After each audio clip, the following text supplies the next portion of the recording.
about something dead men wrote years ago.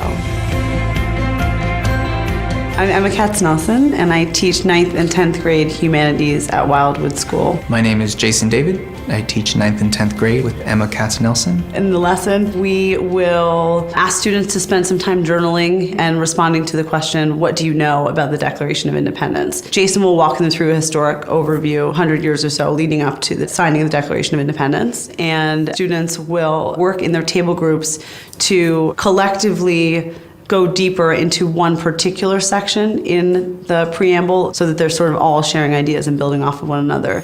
With a group that's just coming in after lunch, we know we need a fast start or else we'll lose them. We're going to make it appear like we are not ready to dive into the lesson. So Jason and I want to talk to you about something that kind of is bothering us a little bit, and now this feels really awkward to do in front of television cameras. But when we finished class yesterday, we found a note on the ground that a student was passing to somebody else during our lesson. And this is like a serious pet peeve of mine. Being able to figure out how to make learning about a document that's 300 years old exciting to a 15-year-old who would rather be texting can be challenging. The letter in the beginning is a big hook.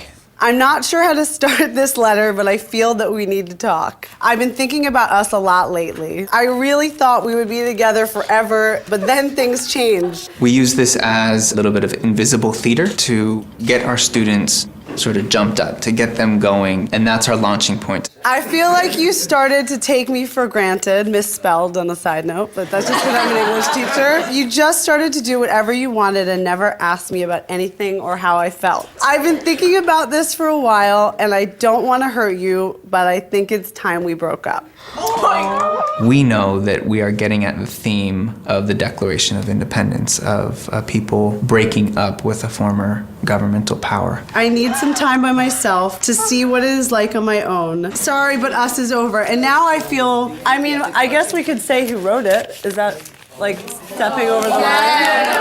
Yes. Okay, don't hate me forever, but I'm gonna tell you who wrote it. It's signed the 13 colonies. This is a breakup letter, is it not? Yes? And we are about to study the greatest breakup letter in the history of mankind. Are you ready?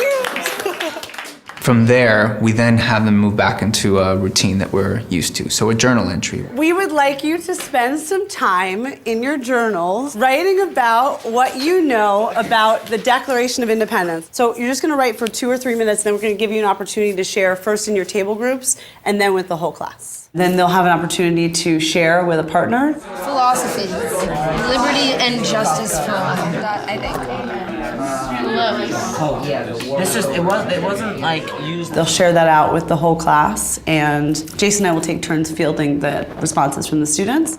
Griffin? The majority of it was written by Thomas Jefferson. He based a lot of his ideas about writing it off the Enlightenment, which I think had to do with John Locke. And yesterday in class we learned about him, so all the philosophies and his beliefs, I guess, all are sort of incorporated into the Declaration. We're really going to study this document from a place of looking at the ideals and the principles and the values that it represents, but we got to look at it in a historical context. Jason will walk them through a historic overview, 100 years or so, leading up to the signing of the Declaration of Independence. Provide students with some prior knowledge about the historical context that the document was written in, so they don't just get it all of a sudden and not understand what was going on in the world when it was created. I know for me it's really helpful when I'm reading history to have some visual aid to sort of understand how much time passes. So what you're looking at is a really rough timeline of events, starting in 1607. All of a sudden, salutary neglect is over. Now England is calling upon the colonists to pay heavy taxes, to put soldiers in their homes. They're sort of imposing on them, while the colonists are feeling like we have no representation in this government to decide these things.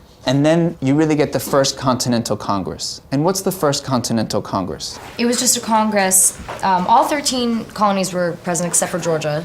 Georgia came to the second. They all came together so that they could draft a declaration claiming that the intolerable acts were unconstitutional. I want to ask a follow-up question. Who didn't write it? Who wasn't present? They're all white.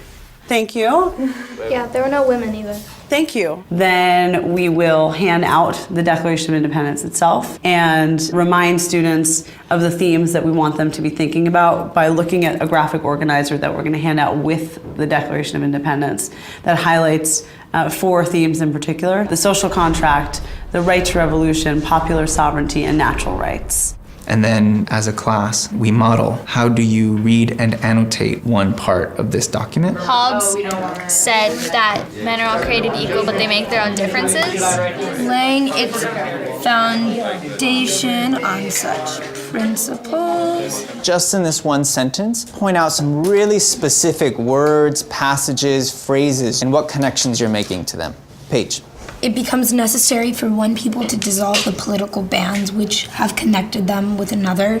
I said that connects to the right to revolt. I circled where it says just the first line when it says when the course of human events, because it makes it sound like it's gonna happen no matter what. Like there's no way of avoiding it. It's just the way that how like human nature is. I think the lesson really works is because the students, almost the whole class, are actually the ones that are constructing their own knowledge and sharing what they know and teaching one another. They're asking for their independence. That's, no walk in the park. I've, written an email to someone before to apologize. I don't just say, oh, I'm sorry, hope you forgive me. You're spelling everything out. You want to show your sincerity. And in that letter, in my email, I showed my sincerity in a sad way. They're showing their sincerity that they mean business.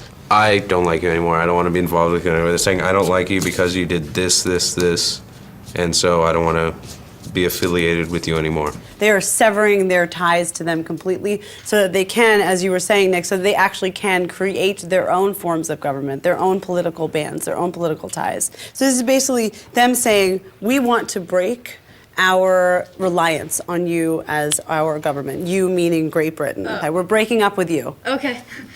I can't think of a better way to say it. Got it. We're breaking up with you, okay? That's what they're saying here, right? I absolutely think giving them small pieces and really guiding them, especially through the introduction, through the complex language, so they start to feel like they're understanding what is happening thematically and linguistically in the piece, so they're actually understanding the vocabulary in it, is important. I think the way the lesson, such as the one that we did, really works is because the students, almost the whole class, are actually the ones that are constructing their own knowledge and sharing what they know and teaching one another. So this is a remarkable document, a momentous occasion in history, and at the same time, not entirely just because it's leaving out some voices. We're hoping how we can extend the lesson that we did today to invite students either to write a response from England, also to add to the letter, to include the actual grievances, but make them,